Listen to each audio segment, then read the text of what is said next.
bem-vindo ao canal Repartindo Pão, onde nós vamos dar início ao capítulo de número 5 do Evangelho de Mateus, onde nós vamos estar falando sobre as bem-aventuranças, o Sermão da Montanha, onde no versículo de número 1, tome a sua Bíblia, Jesus, vendo a multidão, subiu a um monte, e assentando-se aproximaram-se dele os seus discípulos, e abrindo a boca, os ensinava, dizendo: Bem-aventurados os pobres de espírito, porque deles é o reino dos céus. Bem-aventurados os que choram, porque eles serão consolados. Bem-aventurados os mansos, porque eles herdarão a terra.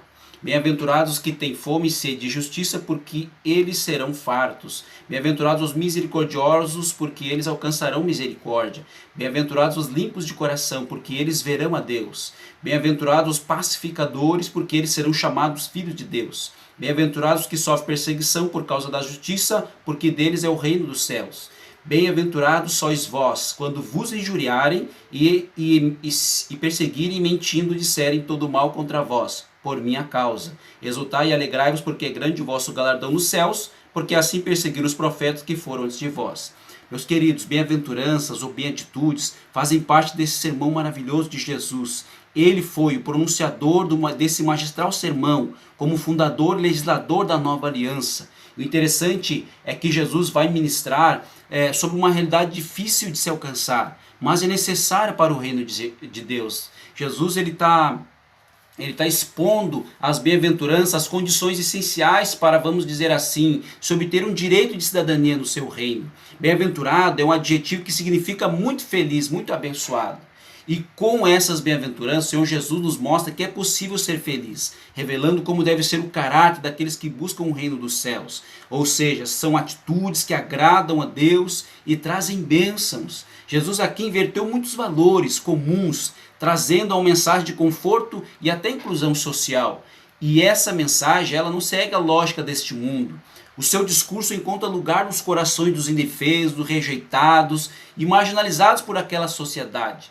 Jesus ele foi dando honra aos pobres, aos que choram, aos humildes, perseguidos e muitas outras virtudes das pessoas que agradam a Deus e que resultam ou nos trazem, nos transformam em seres muito felizes e abençoados.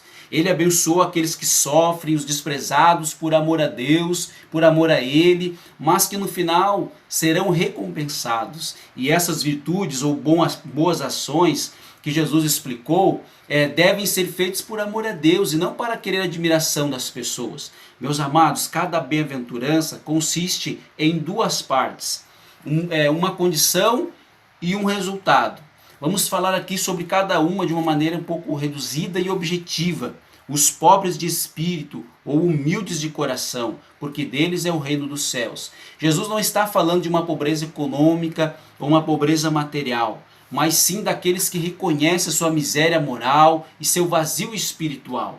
Ou seja, a necessidade da graça e da misericórdia de Deus todos os dias. É quando nós destruímos o orgulho. Nós tiramos o orgulho espiritual e colocamos a nossa pobreza. E reconhecemos que somos totalmente dependentes de Deus. E o ser humilde de coração significa uma modéstia, uma demonstração de respeito, submissão. E é uma virtude que nos dá sentimento de fraqueza. E aproveitando o ensejo, quero falar sobre o orgulho e os perigos do orgulho, ou quanto mal ele pode fazer ao homem. Ele pode fazer.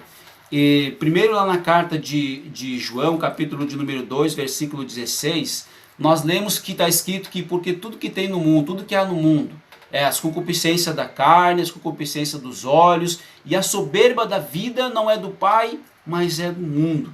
Aqui fala da soberba da vida, não é de Deus, mas é do mundo. Ela é um sentimento ou uma manifestação de orgulho, uma pretensão, uma superioridade sobre as outras pessoas. E é arrogância também, altivez, autoconfiança exagerada. E longe de nós essas manifestações, não é mesmo? Então lá em Provérbios 16, 18 está escrito: a soberba precede a ruína e a altivez do espírito precede a queda. No versículo 12 do capítulo 18, o coração do homem se exalta antes de ser abatido, e diante da honra vai a humildade. Saiba que o próprio Senhor Jesus se humilhou para salvar o mundo, a sua criação, os seus filhos que se perderam. Então, voltando aqui para o orgulho, o orgulhoso tem um coração endurecido.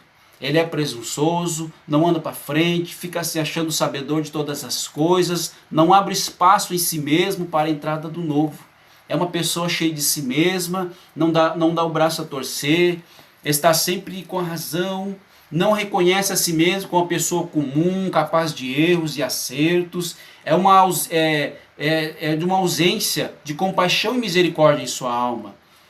Pode até a pessoa estar disfarçada de bons atos, de bom comportamento, gentileza, mansidão, mas seu interior, misericórdia.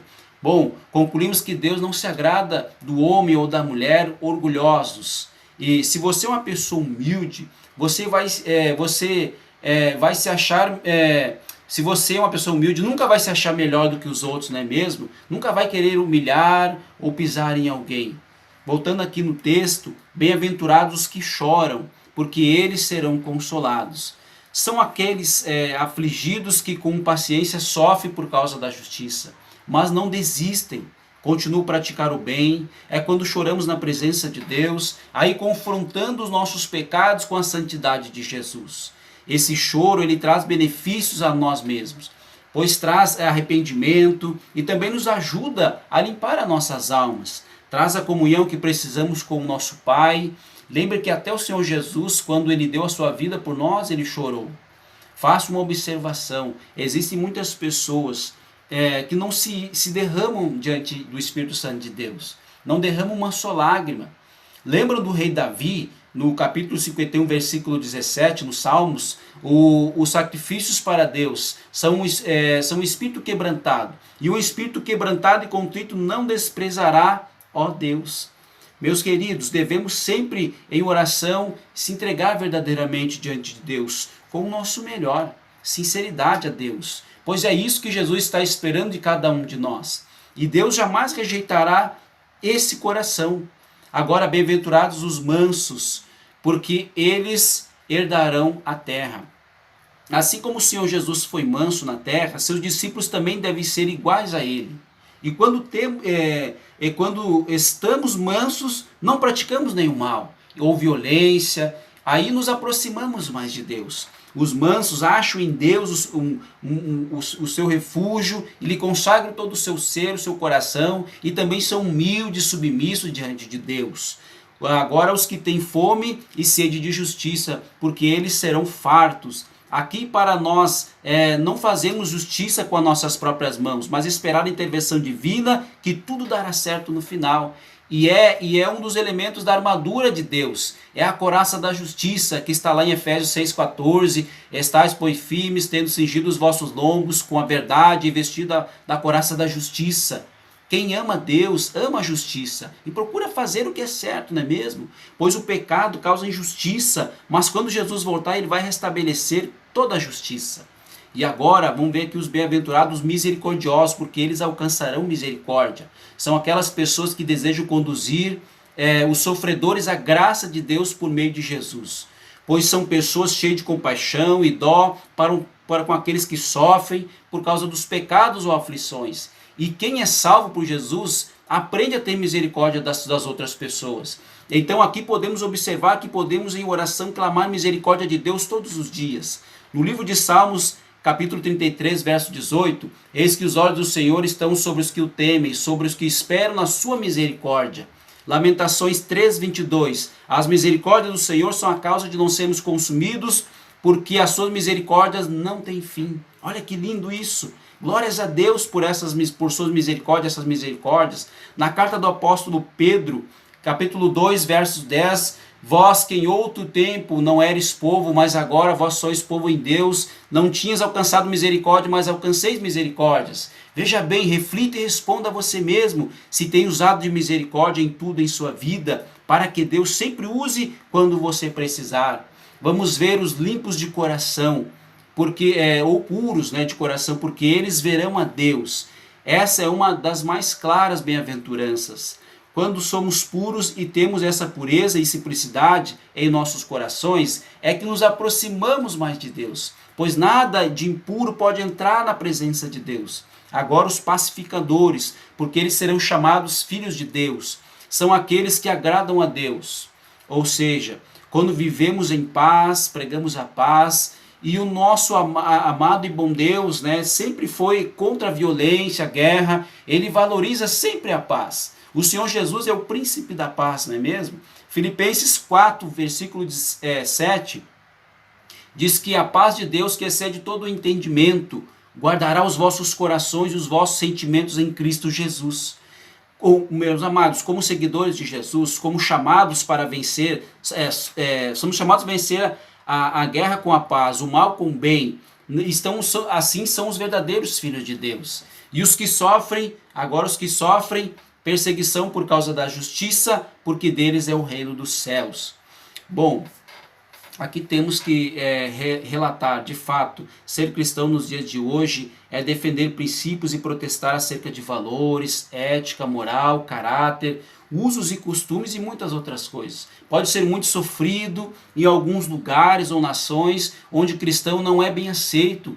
Podemos até ser vistos com olhares de desprezo e ironia, mas nós não afastamos dessa nossa crença por causa disso. As bem-aventuranças do Senhor Jesus nunca falham. Assim conquistaremos a vida eterna em glória e amor. Sigamos, meus amados, a justiça do Pai e seremos justificados pela nossa fé nele. E por fim, a última bem-aventurança que nós vamos ver aqui remete à penúltima, né? E em que todos nós que nos injuriarem e falarem mal de nós, né, não temamos. Todas as palavras de ódio que se acharem lançarem pelas nossas costas serão revertidas num caminho de paz até Jerusalém eterna. Deus sempre estará conosco, porque o sofrimento aqui na terra não é nada comparado em recompensa lá no céu, que Deus preparou para os seus filhos. No próximo estudo nós vamos continuar o capítulo de número 5 do Evangelho de Mateus, onde nós vamos ver então sobre ser sal da terra e a luz desse mundo, e muito mais outras coisas que tem aqui para nós aprender. Continue nos acompanhando, deixe seu like, Deus abençoe a sua vida com todas as bênçãos e a paz do Senhor Jesus.